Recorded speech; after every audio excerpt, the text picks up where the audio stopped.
Assalamualaikum warahmatullahi wabarakatuh.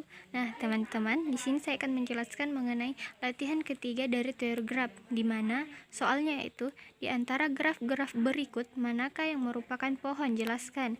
Nah, di sini ada 3 gambar yaitu A, B, dan C. Nah, di sini pada 3 gambar ini yang merupakan sebuah pohon yaitu gambar A dan gambar C. Kita lihat pada gambar A. Di sini semua garisnya hanya memiliki satu dan tidak ganda dan juga tidak memiliki loop. Di sini ada sebuah garis yang bersilangan, tetapi pada garis ini dibatasi oleh sebuah simpul. Jadi tidak membentuk sebuah sirkuit. Sedangkan pada bagian C, meskipun terdapat garis yang bersilangan, tetapi pada garis itu tidak dibatasi oleh simpul sehingga tidak membentuk sebuah sirkuit. Nah, bagian B bukan merupakan sebuah pohon karena di sini terdapat loop dan juga garis paralel. Nah, yang dimaksud oleh loop yaitu ini. Nah, kita beralih ke soal yang kedua, yaitu gunakan algoritma prim dan algoritma Kruskal untuk mengkonstruksikan sebuah pohon rentang minimal di graf bobot berikut.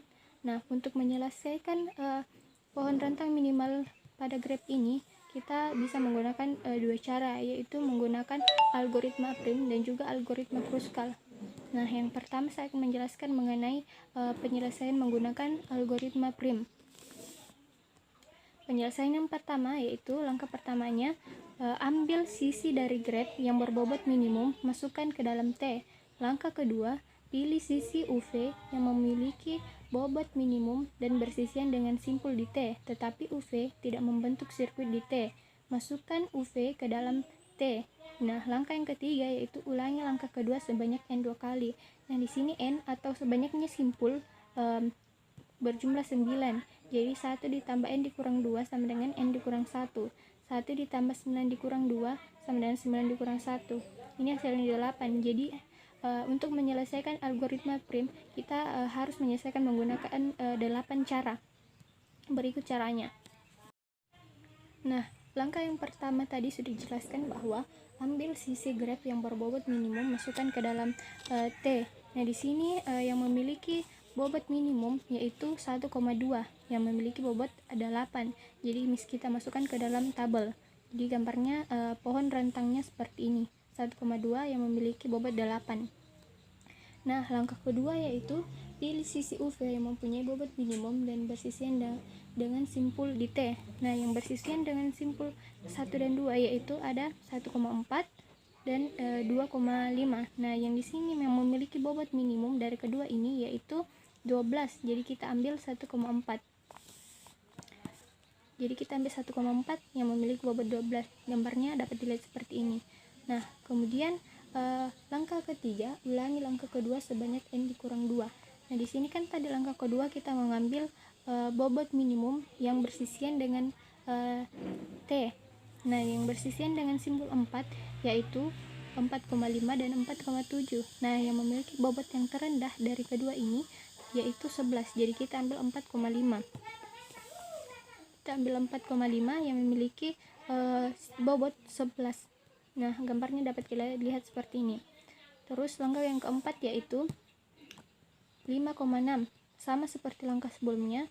Ya, jadi kita ambil sisi 5,6 yang memiliki bobot 10. Gambarnya juga dapat kita lihat seperti ini. Terus yang langkah kelima yaitu sisi 6,3 dengan bobot 13. Gambarnya dapat kita lihat seperti ini. Selanjutnya langkah ke-6. Di sini saya mengambil sisi 4,7 dengan bobot 14 dan gambar pohon rentangnya seperti ini. Kemudian langkah ke-7 yaitu sisi 5,8 dengan bobot 15, gambarnya seperti ini. Nah, selanjutnya langkah ke-8. Di sini langkah ke-8 kita mengambil sisi 8,9 dengan bobot 9. Nah, kenapa kita mengambil bobotnya 9 dan sisinya 8,9? Karena kita lihat pada gambar graf ini yang bersisian dengan simpul 7 yaitu 8, 9. Nah, sedangkan 8, 9. Nah, sedangkan dari kedua ini yang memiliki bobot minimum yaitu 9. Jadi kita mengambil 8,9 dengan bobot 9. Nah, Setelah selesai 8 langkah, maka kita jumlahkan semua jumlah bobot yang telah kita masukkan ke dalam tabel, yaitu bobot pertama, bobot kedua, bobot ketiga, bobot keempat, bobot kelima, bobot keenam, bobot ketujuh, dan bobot ke-8. Nah, jumlah dari semua bobotnya itu 92. Nah, selanjutnya langkah kedua untuk menyelesaikan pohon rentang minimum yaitu menggunakan algoritma Kruskal. Nah, untuk menyelesaikan algoritma Kruskal ada 3 langkah. Yang pertama yaitu T-nya masih kosong. Langkah kedua, pilih sisi UV dengan bobot minimum yang tidak membentuk sirkuit di T. Tambahkan UV ke dalam T. Kemudian langkah ketiga yaitu ulangi langkah kedua sebanyak N dikurang 1 atau 9 dikurang 1 yaitu 8. Nah, untuk menyelesaikan algoritma Kruskal kita akan memiliki 8 langkah. Nah, sebelum kita beralih ke langkah-langkah untuk menyelesaikan algoritma Kruskal, terlebih dahulu kita akan mengurutkan sisi graf sesuai dengan jumlah bobotnya, yaitu dari terendah ke tertinggi atau dari minimum ke maksimum. Nah, yang paling terendah di sini yaitu yang pertama 1,2, di mana jumlah bobotnya 8, yang kedua yaitu 8,9 jumlah bobotnya 9, yang ketiga yaitu 5,6 jumlah bobotnya 10, terus 4,5 jumlah bobotnya 11, 1,4 jumlah bobotnya 12, 3,6 jumlah bobotnya 13, 4,7 jumlah bobotnya 14, 5,8 jumlah bobotnya 15, 6,9 jumlah bobotnya 16, 2,3 jumlah bobotnya 17, terus 7,8 jumlah bobotnya 18, dan 2,5 jumlah bobotnya 19. Nah, sesuai dengan langkah-langkah untuk menyelesaikan algoritma Kruskal, langkah pertamanya yaitu T-nya masih kosong, jadi kita hanya menuliskan semua simpul pada pohon rentang minimum.